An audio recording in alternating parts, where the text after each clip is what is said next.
I wanted to jump in with a question for both of you. Why words as a creative outlet? Nice question. Why words? So, like, I guess it's that kind of origin story, and big up to Adam in the audience. So I started at a theatre called Lyric Hammersmith, writing poetry, and that was a space where suddenly I felt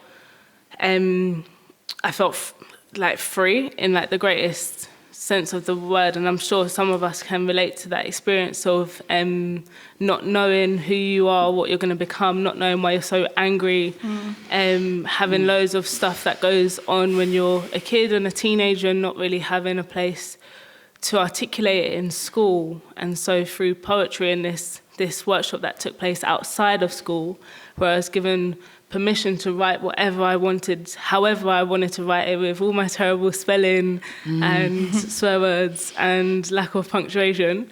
And for that to not be dismissed, but to be encouraged how to articulate that feeling, that raw feeling that I had, even more clearer, and then share it on stages. And that really, really transformed my life. And so, I don't know, maybe in the next 10 years it'll be art, do you know what I mean? I'll become a painter.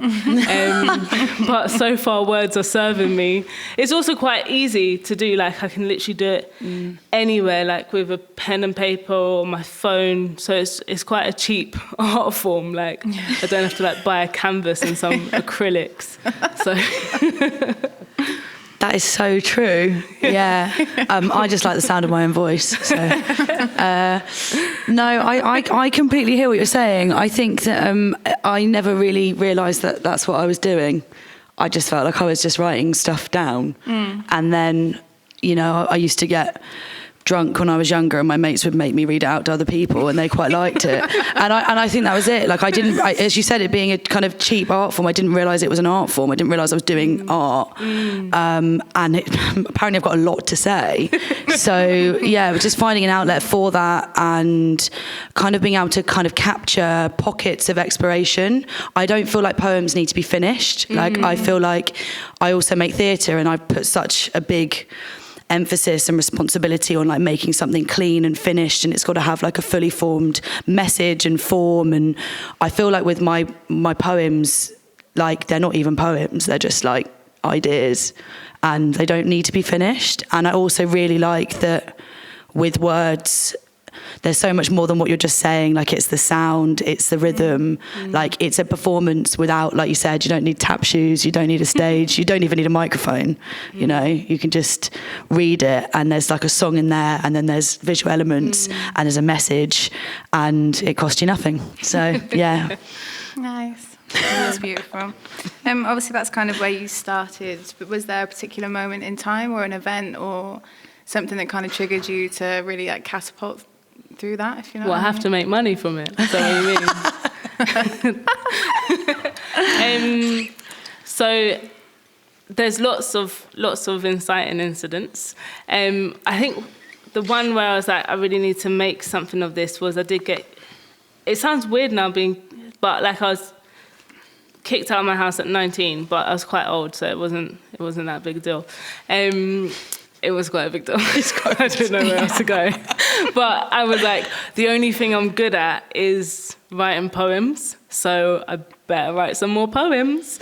And so really dug into my community of poets and like had to make events happen and turn up to every open mic and be as visible as possible. But it was more just because I had so much rage, and that was a place where I felt calm.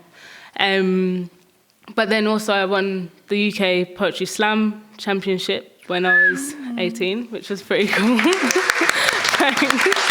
It was a big deal. I didn't realise it at the time. I didn't know it was the UK Slam when I was performing, which is a good thing because I would have freaked out if I had known and not been able to do it well.